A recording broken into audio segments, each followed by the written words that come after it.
नमस्कार।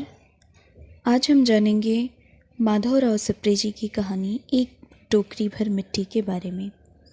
कहानी यहाँ से शुरू होती है। किसी श्रीमान जमींदार के महल के पास एक गरीब अनाथ विधवा की झोपड़ी थी। जमींदार साहब को अपने महल का अहाता उस झोपड़ी तक बढ़ाने की इच्छा हुई। विधवा से बहुतेरा कहा कि अपनी झोपड़ी हटा ले, पर वह तो कई जमाने से वहीं बसी थी। उसका प्रिय पति और इकलौता पुत्र भी उसी झोपड़ी में मर गया था। पतोह भी एक 5 बरस की कन्या को छोड़कर चल बसी थी। अब यही उसकी पोती इस वृद्धा काल में एकमात्र आधार थी। जब उसे अपनी पूर्व स्थिति की याद आ जाती तो मारे दुख के फूट फूट कर रोने लगती थी।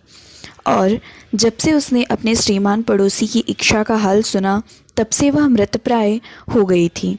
उस झोपड़ी में उसका मन लग गया था कि बिना मरे वह वहाँ से निकलना नहीं चाहती थी। श्रीमान के सब प्रयत्न निष्फल हुए। तब वे अपनी जमींदारी चाल चलने लगे।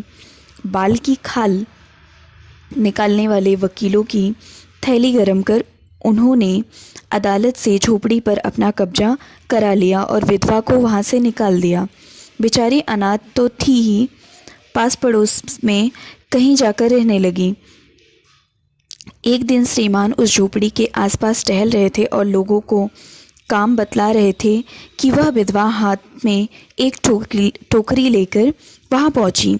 श्रीमान ने उसको देखते ही अपने नौकरों से कहा कि इसे यहाँ से हटा दो, पर वह गिड़गिड़ा कर बोली, महाराज, अब तो यह झोपड़ी तुम्हारी ही हो गई है, मैं उसे लेने नहीं आई हूँ।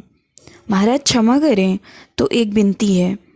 जमींदार साहब के सिर हिलाने पर उसने कहा, जब से यह झोपड़ी छूटी है तब से मेरी पोती ने खाना पीना छोड़ दिया है। मैंने बहुत कुछ समझाया पर वह एक नहीं मानती। यही कहा करती है कि अपने घर चल, वहीं रोटी खाऊंगी। अब मैंने यह सोचा है कि इस झोपड़ी में से एक टोकरी भर मिट्टी लेकर उसी का चूल्हा बनाकर रोटी पकाऊंगी। इससे भरोसा है कि वह रोटी खाने लगेगी। महाराज, कृपा करके आज्ञा दीजिए तो इस टोकरी में मिट्टी ले आऊं। श्रीमान ने आज्ञा दे दी। विधवा झोपड़ी के भीतर गई। वहां जाते ही उसे पुरानी बातों का स्मरण हुआ और उसकी आंखों से आंसू की धारा बहने लगी। अपने आंतरिक दुख को किसी तरह संभाल कर उसने अपनी टोकरी मिट्टी से भर ली और हाथ से उठाकर बाहर ले आई। फिर हाथ जोड़कर श्रीमान से प्रार्थना करने लगी, महाराज, कृपा करके इस टोकरी को जरा हाथ लगाइए, जिससे कि मैं उसे अपने सिर पर धर लूँ। जमींदार साहब पहले तो बहुत नाराज हुए, पर जब वह बार बार हाथ जोड़ने लगी और पैरों पर गिरने लगी तो उसके मन में कुछ दया आ गई।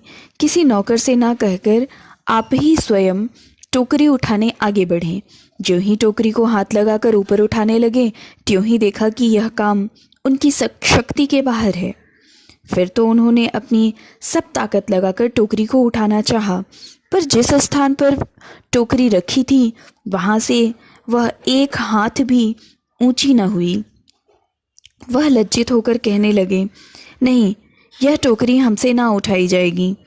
यह सुनकर विधवा ने कहा, महाराज, नाराज ना हो, आपसे एक टोकरी भर मिट्टी नहीं उठाई जाती और इस झोपड़ी में तो हजारों टोकरियां मिट्टी पड़ी हैं।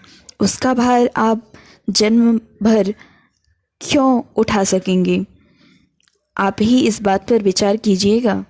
जमींदार साहब धनमत से गर्वित हो अपना कर्तव्य भूल गए थे, पर विधवा के उपयुक्त वचन सुनते ही उनकी आंखें खुल गई। कृतकर्म का पश्चाताप कर उन्होंने विधवा से क्षमा मांगी, उसकी झोपड़ी वापस दे दी। कहानी यहाँ समाप्त।